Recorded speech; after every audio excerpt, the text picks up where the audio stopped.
don't think that it's the preacher's job to reach the lost. Why did I say that? And if that's true, whose job is it to reach the lost? And what is the role of the preacher if not to reach the lost? We're going to talk about those questions in today's episode. And again, as a disclaimer, the same one that I tried to emphasize in the last episode on this topic, I am not going to argue that a preacher should not be trying to reach the lost. But I do think we need to reevaluate our concept of the preacher's work in relation to the local church. And these statistics that we've talked about are just a reminder of why this is important, that we need to rethink this. First, we need to establish what is the common concept that brethren have of the preacher's role, whether this is spoken or unspoken.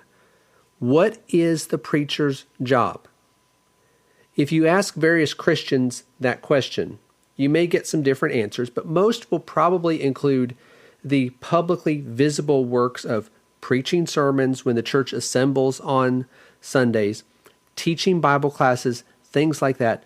And another so-called duty of the preacher that many will list, if they put together a list like that, would be reaching the lost. And as I mentioned in the episode 2 weeks ago, the preacher does need to do this, but it's not because he's a preacher. It's because he's a Christian. All Christians have a responsibility to try to reach the lost. And the reason why this is an important distinction to make is because this concept that it's the preacher's job to reach the lost can hinder growth in congregation. Well, how does it do that? Well, there's 6 ways that this happens.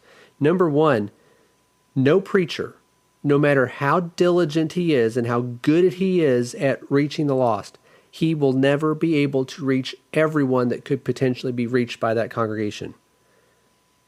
Second reason is that when there are fewer people involved in the work of evangelism, then there are fewer souls who are going to be reached. That's just a simple, common sense. We could think about this as a math equation. As you have this many people doing this, how many people can they reach? If you have fewer people involved in the work of evangelism, fewer souls are going to be reached. Third point is that when all of the responsibility for evangelism falls on the preacher, then if he's going to try to carry that out, he's also going to have less time to fulfill his other responsibilities, which we'll talk about here in just a little bit as we get into the episode. Fourth reason why this hinders growth, having this concept of it's the preacher's job.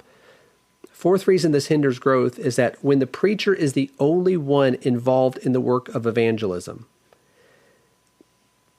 even though others could be involved, but they're not, he's the only one involved, that can get very discouraging very quickly. You think about Elijah in 1 Kings 19, where he was thinking that he was the only one left who was serving God. He was praying to God, says, I alone am left. He was asking the Lord, Lord, take my life. I'm the only one left. That he didn't want to do it anymore. He did all that he thought he could do, and he was discouraged. He was burned out. That's what happens when you have one person who believes he's the only one fulfilling this work. Same type of thing can happen today. Fifth reason is that when the preacher moves on, and sometimes preachers do move on. I don't have experience with this. I've been with my congregation where I'm at for 16 years now, but occasionally preachers do move, and some more than others. But if you have the concept that the preacher's job is that he's the one who's supposed to reach the lost, well, what happens when he moves? What happens when the preacher's not there anymore? What happens when a congregation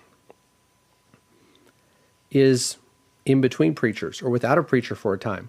There's no one to do the work of evangelism, which leads to the sixth point, that in the meantime, while they don't have a located preacher, the congregation's work of evangelism is basically on hold until they can find the right man to agree to come in and to be their preacher, and then they can just throw all this responsibility back on him.